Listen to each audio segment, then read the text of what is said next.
audience targeting is exactly the way it sounds. You're targeting a specific audience, and that's segmented into a couple different categories within the ad console. So the first one that you'll probably use most frequently would be same ASIN retargeting. And what that ad type does is if somebody views your product and doesn't purchase that product, you can remarket it to that audience off Amazon.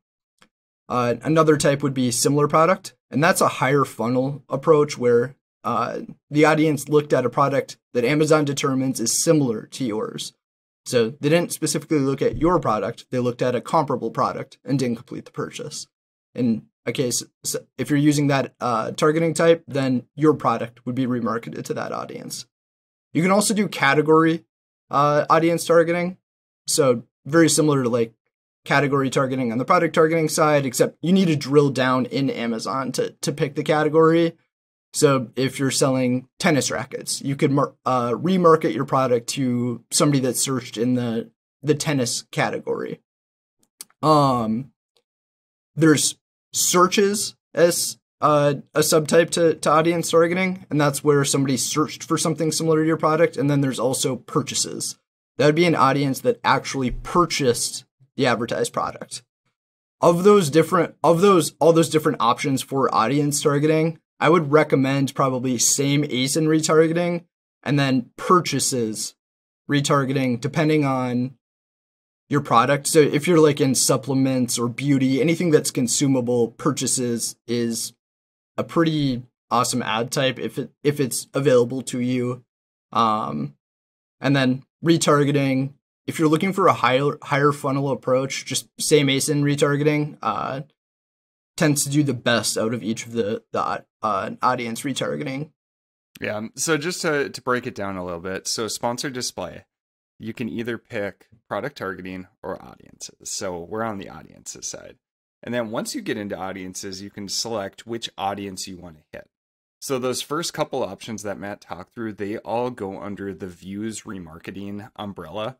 So if you go to set up a sponsored display campaign, you would pick audience targeting, views remarketing, and then at that point, now you can put individual bids for if they viewed my product listing, if they viewed other similar products, or if they viewed any products within a certain category overall. And so these ads themselves are also on a cost per click basis. They can be viewed both on and off of Amazon. So that's a key point for the audience targeting, is that this can be actually off Amazon. And so if you've ever been on a different site, say I'm going and checking the weather, and I see an Amazon listing that pops up to the side for a product that I just viewed, that could be sponsored display audience views remarketing. And so it can also be DSP, which is where we start to see more of this overlap between the different ad types. So that's a key piece to keep in mind. For searches and purchases, this has been rolled out to a lot of people, but it has not been fully rolled out to everybody. So if you go in to start sponsored display campaigns and you don't see that, don't worry about it. It probably just hasn't been rolled out to you yet. So purchases is great, like Matt was saying, like for consumable products where you're trying to drive them back. And searches can be good if you're trying to target people who are typing in specific searches. It's going to be searches that are similar to your product, so we don't have much control there at this point. But I'm sure pieces will be getting built out on the sponsored display side as we go. So both searches and purchases, they're off of Amazon. And then the other unique piece is instead of on a cost per click basis, it's actually on a cost per 1,000 views basis.